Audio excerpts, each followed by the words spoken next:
10-15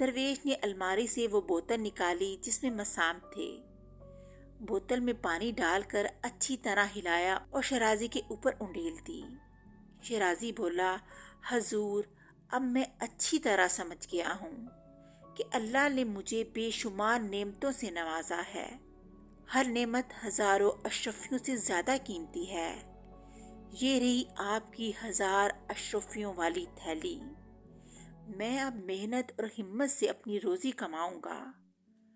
وہ جانے کے لیے مڑا، تب درویش نے اسے آواز لگائی، ٹھہرو۔ شیرازی رک گیا۔ درویش نے کہا، میں جو کچھ تمہیں دے چکا ہوں واپس نہیں لوں گا، اسے اپنے استعمال میں لاؤ۔ محنت اور ایمانداری سے روزی کماؤ، اللہ تمہیں برکت دے گا اور تمہیں کامیاب کرے گا۔ شیرازی اب اچھی طرح سمجھ چکا تھا کہ وہ غلطی پر تھا۔ اللہ نے تو اسے بے شمار نعمتیں دی ہیں۔ اس طرح کہانی کا اختتام ہو گیا۔ اگلی کہانی کے ساتھ پھر ملیں گے، تب تک کے لیے اللہ حافظ۔